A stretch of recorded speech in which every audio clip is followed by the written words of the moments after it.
What's going on, everyone? It's Mike back again, and this is your match reaction. It's Everton 3, Crystal Palace 2. I said we would win this game, and we did. We made it a little bit hard for ourselves several times, but yeah, we started the game really well.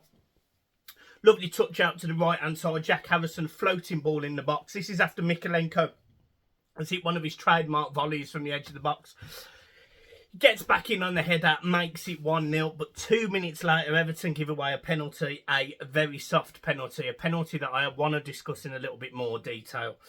We give away a penalty, Jared Branthwaite dangles a leg, and Eze goes over it, scores the penalty. It's a good penalty, makes it 1-1, and he looked really dangerous, by the way. Really, really dangerous, very talented individual. But, yeah, 1-1. Just after the break, Everton then take the lead again. Good football. It's difficult to say it was thoroughly deserved, but we were only 4 minutes into the second half, and the football was okay. We'd started okay, and anyway, we make it 2-1. Then Crystal Palace, and about the 80th minute, lofted ball into the box. Tarkowski, he just leaves it. He just leaves it. He doesn't bother going for the ball. Whether he gets a call from Pickford or not, there is a mistake between the two of them, and Edouard gets in behind. And 3-4 minutes later, Everton go up the other end. A lovely through ball, I think, from Decore. Ladrissa Garnagay, lovely first touch, and just slides it in to make it 3-2. And at that point, Everton had won the game. It was a game that Everton made difficult for themselves. Defensively today, I thought both teams were really poor. Everton's mistake for the second goal was a joke. The penalty that we conceded, you know what, I'm seeing people saying it's a penalty, shouldn't be dangling a leg. I still can't conclusively tell how much contact he gets on Eze, but, I've seen Everton this season have players dart into the box, get clipped, and not have a penalty. So, again, look, if that's a penalty, fine, but where's the consistency? And that's what is frustrating the life out of me with VAR. It's the consistency.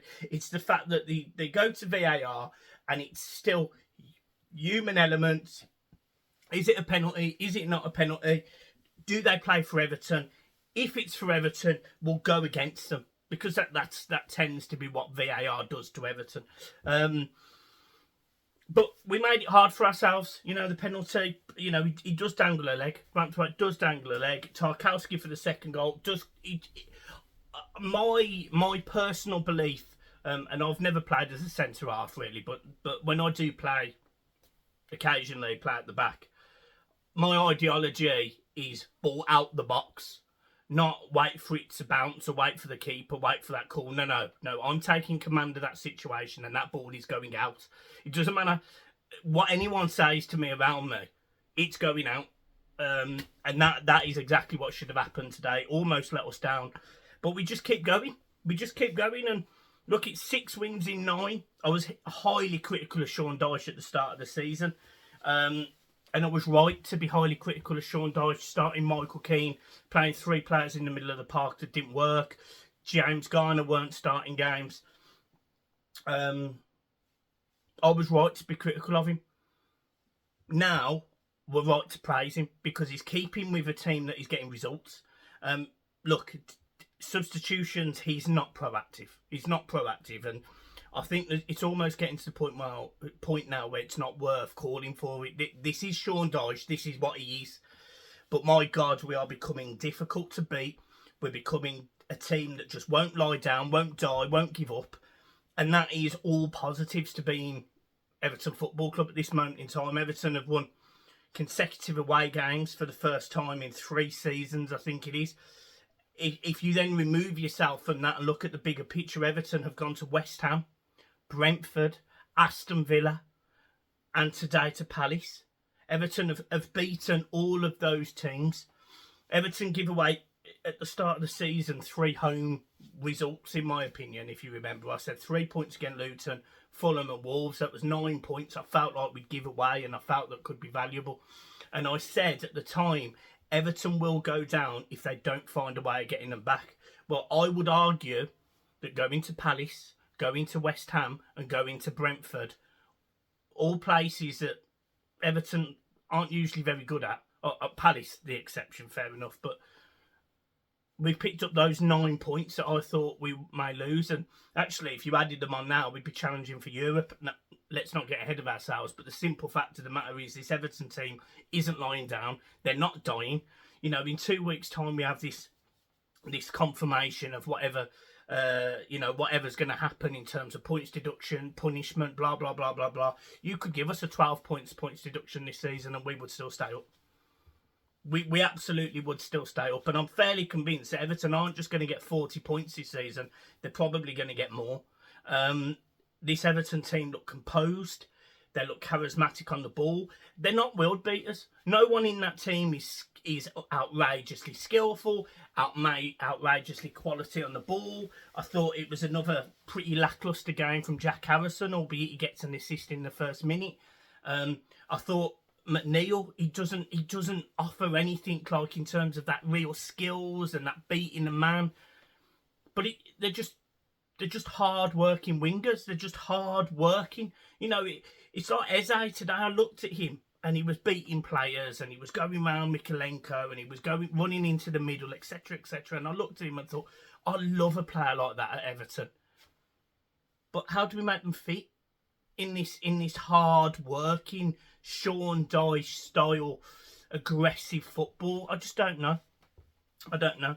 I thought Calvert-Lewin was quite isolated, to be honest, most of the game. But again, you know, he puts in his shift. He does 75 minutes and Beto comes on. Again, works hard, almost scores. Ball comes through to him. He runs him through the channel. He clips it, but it's just wide of the post. And to be honest, the keeper at full stretch should be saving it at that angle. It was a very tight angle. I'm chuffed. I'm chuffed. I don't think Palace were brilliant. You know, we may as well talk a little bit about Palace. They kept the ball well at times. They moved the ball well.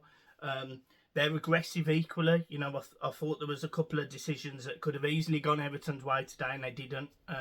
Again, I mean, you could talk about the refereeing all you like, but this is the Premier League, and it's probably the worst refereeing standard in the continent, in the world, wherever you want to say. It's appalling. But there was fouls from Harrison running out. Ayew pulls him to the floor, shocking. There was fouls in the bottom corner on Mikalenko, again, shocking. I still think Eze was lucky to be on the pitch. He gets a yellow card for diving, and then within 4 minutes he makes a foul, which should have been a yellow. And then 5 minutes after that, James Garner darts into the box, and that's equally another foul, and that probably could have been a yellow as well. But look, he stayed on the pitch. I did think the first goal, I thought the penalty was a dive. He does clip him. He does, but I mean by clipping, I mean like that. This is his foot. This is Eze's foot, and this is him clipping him. Just a little caress. It's not like he clarted him. It's not like literally just little tickle, and it's just not acceptable really. But that is the Premier League. As it is what it is. I thought it was a dive. I'm glad he got a yellow card for diving in the second time, but yeah, all in all, it's a good performance. I'm happy. And we've just got to go again. You know, we've got this international break now, but then we go into the Manchester United game at home. A game that Everton fans will believe they can win. Man United are not playing great. You know, last time I checked, they were 1-0 up at home against Luton. I mean, I can't disrespect Luton. They beat us. But Everton are more than capable of getting a result against Manchester United. And this positive run continuing. And, you know, I think we're what? I think we're 8 points above the drop zone now. And I know we've got some rough fixtures coming up. I know we have, but we're doing well. You know, we're doing well. I fancy our chances against most teams. So, look, we just keep going. Just keep going. Keep playing well. Keep getting results. Keep grinding out draws and wins. You know, we're going to lose the odd game, fair enough, but this Everton team is not going to go down this season. Points deduction or not, this team isn't going down this season.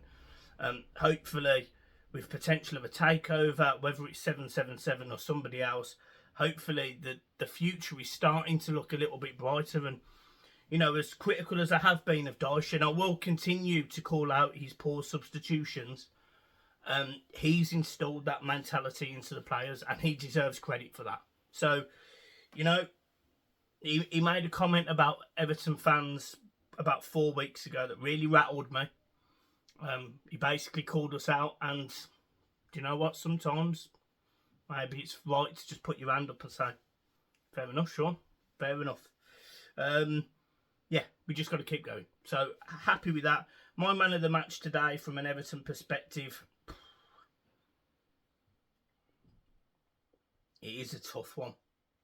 It's a tough one because I actually didn't think anyone was brilliant. I actually thought we were all quite poor, but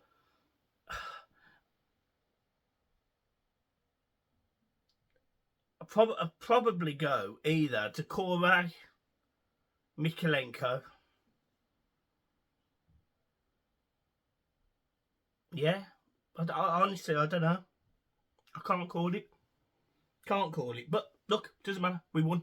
We win 3-2. We move on. We keep smiling. Up the toughies. Peace.